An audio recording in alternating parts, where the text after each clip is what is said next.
Primusic ihari kugira ishobore gutora kurondera impano nyinshi zitandukanye izikura aho zisanzwe ziririmba mugabo ikazigeza ahantu aho umurundi wese ashobora kuvuga ati biciye muri Primusic naramenye naka nanaka twese hamwe na Primusic turashobora gushika ku ndoto zacu. Yes, Ami Pro. Yes, nuko nibaza yuko byinshi wabivuze kubijanye n'ihiganwa Primusic, ariko reka tumenyesha bariko baradukurikirana muri kano kanya yuko iyi ni edition igira gatanu.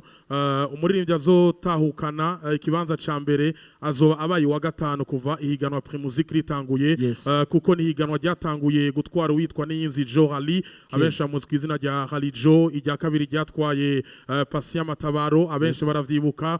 Ubwa gatatu ihiganwa ryatwawe n'uwitwa Christian Ninteretse. Hama ubwa kane ihiganwa ryatwawe n'Akanyana ariko Lorette Teteho. Mbego no mwaka nindagiye gutahukana rino higanwa rya Primusic. Ni kibazo umuntu wese ashaka kuba reka ribaza muri kano kanya, ariko tubamenyeshe yuko n'urugendo rwatanguye hari genekerezo ry'indwi ukwezi kw'indwi umwaka wa 2023 hari saha 2:14 hari ya Mukayanza kwa Egide niyo ama audition yatanguriye. Ikivugo cha Primusic rero natangiye ndabivuga ati impano yawe niyo mateka yawe cyane gose. Biciye mu mpano yawe ushobora guhindurirwa ubuzima. Biciye mu mpano yawe ushobora kwisanga kuri public y'abantu barenga 5,000, 10,000, 20. Biciye mu mpano yawe ejo ushobora kurengana bakavuga bati kubera Primusic hariyo ahandi hantu wigejeje, kubera Primusic ubuzima bwarahindutse. Urumva yuko iyo ukoresheje neza impano uri kumena Primusic n'amateka geretswe kuyandi. Tubibutse yuko ino Primusic 2023 uwa mbere azotahukana imiliyoni 30. Imiliyoni 30. Uwa kabiri azotahukana amafaranga ngahe Kabos for miliyoni 15. Yes, mugiye wa gatatu azotahukana imiliyoni 5 z'amarundi. Urumva yuko yabo wa mbere, wa kabiri, wa gatatu bose bazotaha bitwa gute aba millionaire. Witeguye gutega Shofan? Witeguye neza. Muri batatu ba mbere uramuswe uronsa amahigwe. Yego. Imigambi ya hafi ni yahe Shofan azocakora? Kuri jewe ijya noti numutahe munini kuri carrière yanje y'umuziki. Hari ibintu byinshi biri nyuma, hari ibintu biri muri jewe. Hari ibintu biri muri jewe nzi neza ko mwobona. Haro n'ibintu naje ubwanje nditera ubwoba ubwanje urumva je ubwanje ndiyumvira nkitera ubwoba ndabizi. Hama ubwanyu abantu kwa abarundi abanyamahanga boibona. So numutahe udasanzwe. Ami Pro yaza yuko no mwanya mwizo kumuha amahigwe.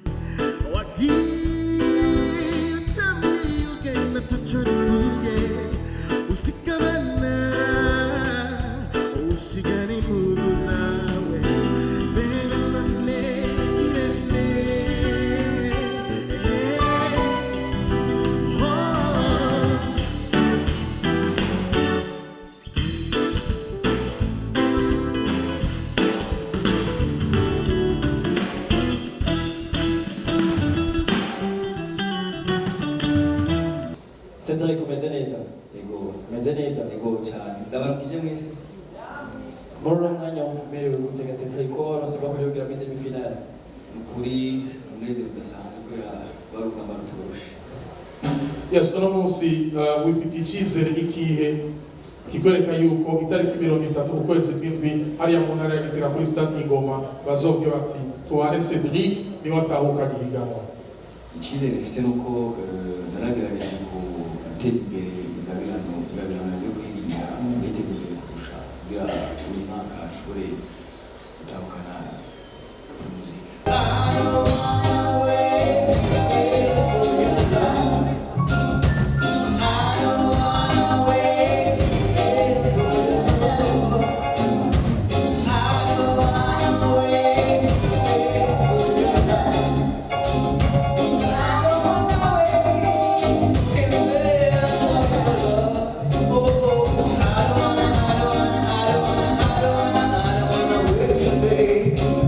Someze neza. Karibu sana. Impano yawe niyo mateka yawe. Hejuru cyane. Uzi yuko asona kukagira ariko araririmba. Impano yawe niyo mateka yawe. twarafashe umwanya munini wo kwitegura. Yeah. ni igiki woshikiriza ku higanwa Primusic ni igiki wovuga ku kinyobwa Primus Iri higanwa Primusic cambere ndumva n'umutima wanje wose noshimira Brarudi kuko je mazi iminsi ndi muri ibi bintu ndiyumvira none ibi bintu byose bariko baradukorera twe tubinjiriza iki ni iki tuko turabinjiriza donc cubona ko ni wa mutima w'abantu donc wa Brarudi wumva wote duteza imbere abana b'u Burundi ego nukuri je birandengera ico kintu namanda ciyumvira imisi yose chance witwa chance reka ndakwifuriza ama chance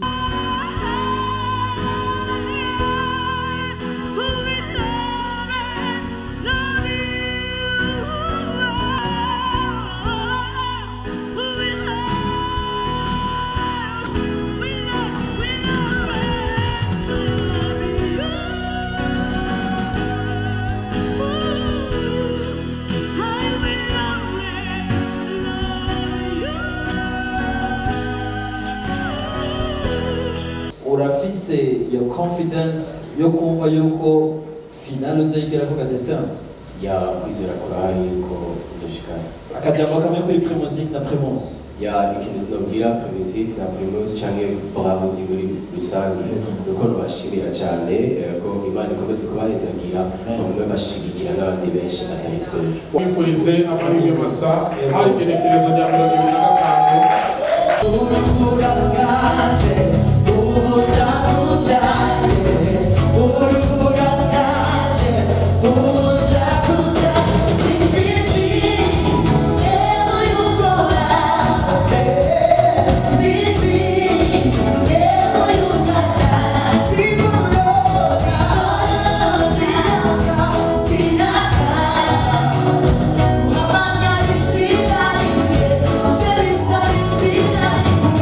Yesu yaserukiye intara ya Gitega ikintu nifuza kumenya muri uno mwanya wiyumva gute ko wacu kuronye kwije gushika muri demi-finale ya Q bon naryohewe vraiment kuko novuga ko ari nk'intambwe nateye kubera twari benshi kandi siko kuvuga ariko nimba naragiwe amahirwe yo kubandanya yuko nari somye abandi nagiwe chance uwo munsi nari neza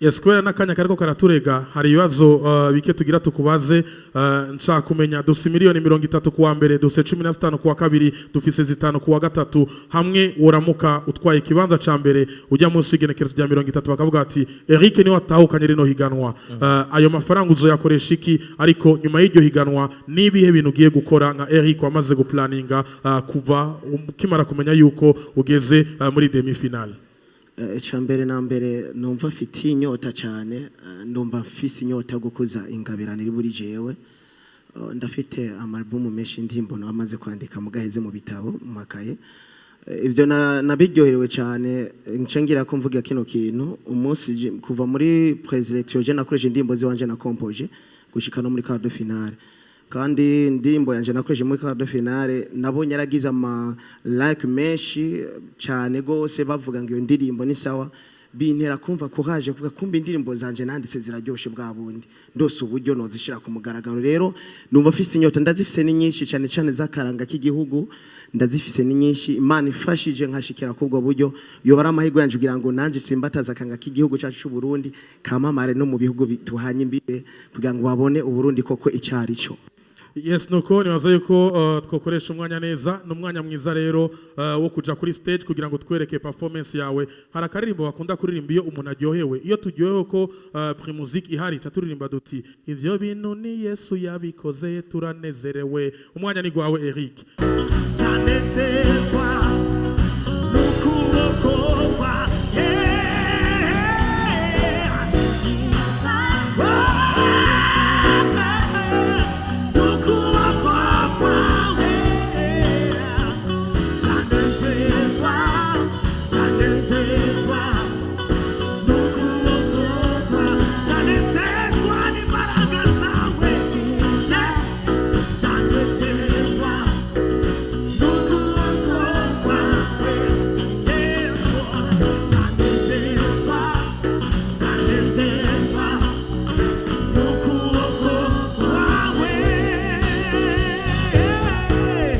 twakire Nyishimana Olivier sinzi ko yokwegera hano tumukomera amashi araberewe.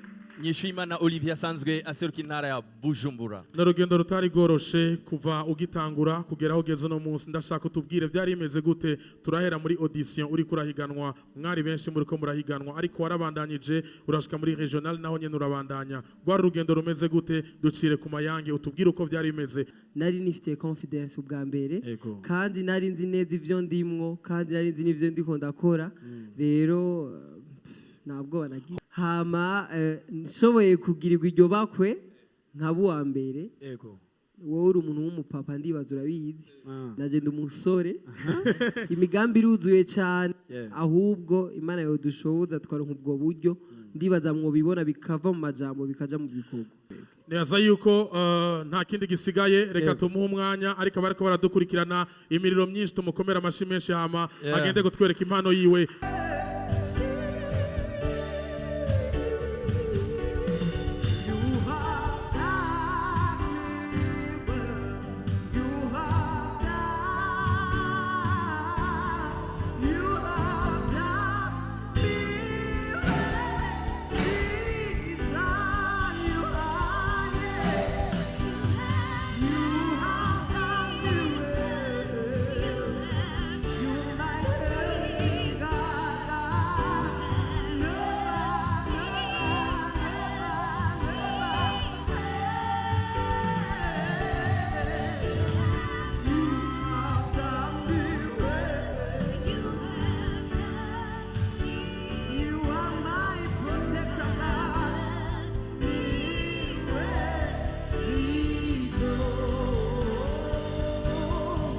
Kubandanye no gukurikira kwa boss na Israel. Ukurikira yitwa Niyomurezi Carmel asanzwe aseruka intara Bujumbura. Umugambi ufise umaze kuronka 30 millions nuwahe mugambi mazigi uri mu mutwe wawe, nuwahe mugambi kubuzitiro, nuwahe mugambi uvuga ati je bishitse ngabo wa mbere cyangwa abo wa kabiri cyangwa abo gatatu, je ndifuza gushika kuri kino kintu biciye kuri Primusic. Umugambi ufise cyangwa nk'indoto ufise ndifuza kubona ndiko ndafasha abantu bari mu yanje. Ubafasha gute mu muziki, ku mpano zabo cyangwa muziki cyangwa ku mpano niyi wanje mfise. Cyo turangiza ati impano yawe niyo mateka yawe. Yes, biciye kuri page namwe muraza kuryoherwa, mubandanye mugira imiriro, mubandanye mukomanta, tubifurize amahirwe masa yaserukiye intara ya Bujumbura. Amashimishe kuri Carmel, tumuherekeze kuri stage amashimishe.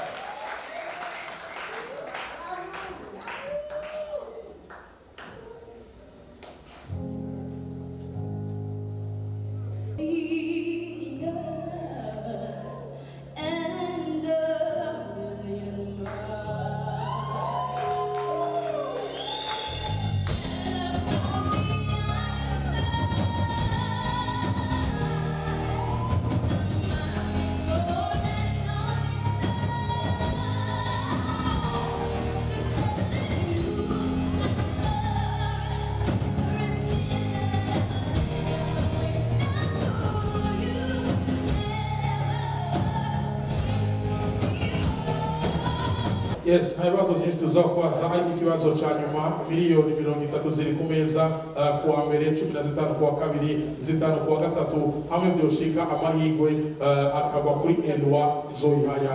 Witeguye gukoresha amahera gute uzoronka kugice muri Primusic? D'abord nibaza ko icyambere umuziki, hanyuma ibindi mugana murafise nyinshi bituma aronka amahera menshi. Elwa, umwanya n'uyu kugira ushoboye kugaragaza impano yawe, umwanya n'uyu kugira abarundi bashobora kwishimira, umwanya n'uyu kugira ushoboye kutwereka icyo ufise muri wewe. Stage ngiganye abisha bamaze kwishikira, Imana iguheze cyane.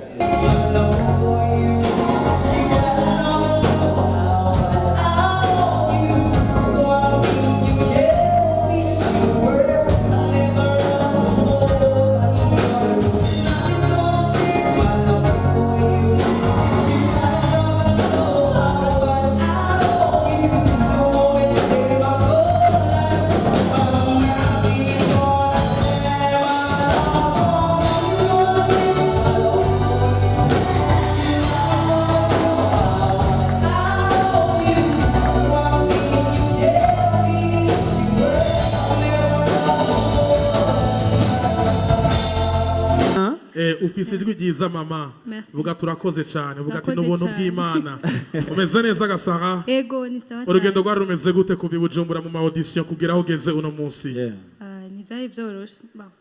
Nabonye mubwira abandi barabe hariya ndaruhe. nta kibazo aho ushaka sa Okay. Ntibyari byoroshe kuko twari benshi. Ni benshi vraiment mbona ati narashitse ndavuga abantu bose baje gukompeta. Hama nyene Okay. hama ndavuga ati kanindi ndabona ndapashije ndagenda mu Rumonge. Naho nyene ndarengana. Sinari ndavyiteguriye. amahigwe masa Merci. tumuherekeze n'amashisa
agenda uw'Imana Samuel ava mu ntara ya Makamba ibintu birakaze cyane Meze gutega Samuel yes merewe neza cyane gose gose ni iki cyo twemeza kumeze neza meze neza cyane ameze neza araho aradundega niko hari abavuga hari Makamba bakobaje ati umeze neza ucuvuga ati ndadundega urumva ibintu bari fresh sana canke nakavubu nuko bimeze tugwikaze umeze neza murakoze cyane meze neza gose Ekerezo rya 30 ukwezi kwindwi hariya mu ntara ya Gitega kuri Stade Ingoma bavuze ko Samuel aro yatahukanye kibanza ca mbere no bashaka kumenya nyuma yihiganwa Samuel ategekanya gukora iki yaramaze kuvyiyumvira ibyazoca akora nyuma yihiganwa ni vyinshi usibye gusa ko amafaranga azombana makeyi ariko ni vyinshi imigambi ni myinshi cyane myinshi cyane ego irya mbere wariyandikishije ugarukira muri demi final ubu nawe uronse ibako ryo kugera muri demi final ni giki wahinduye ku buryo uvuga ati negerezwa gushika muri final uno mwaka ubwa mbere impano narayikujije icya kabiri kandi sinavuyemo kubera ko nashoboye navuyemo kubera ko amavoti yabaye make ego Ami Pro hamwe na DJ Israel namwe n'abaku bose bakora dukurikirana ndabasabe tumukomera amashi Samuel n'umwanya mwiza wo kugenda gutwereka ivyo umaze iminsi uteguye yes bugiye cyisuba uzombera igitutu bugiye cyimvura uzombera bwugamo kurira no tundura ibyo nibyo tuma nakarango zimire nubwo abantu bahinduka nasanze wenda uhinduka natsinda bwije imbere ikirenge kumurira sinakureka sinosubira inyuma maze amaso kuri wowe natsinda bwije imbere ikirenge kumurira sinakureka sinosubira inyuma maze amaso kuri wowe kugenda kwerekana impano yiwe cyane gose tukwifuriza amahirwe masa twizere yuko bizagenda neza turabikwifurije kandi birazagenda neza murakoze cyane Imana iguhe umugisha yego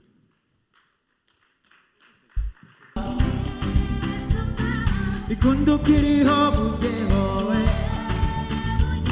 ubuzima ni buto wiyaga y'umunezero wanyuma mu ndiba y'icupa dororo ndene buto wibwigiramo munini uroshikoke wimutaza ejo sikure n'inzozi zibe amaguru gukure kure nibyo tukwifuriza tera imbere wama we are here to celebrate you appreciate you we are so happy for your achievements congratulations to you here to celebrate you appreciate yetu, tunashukuru Mungu kwa mema aliyofanya for you.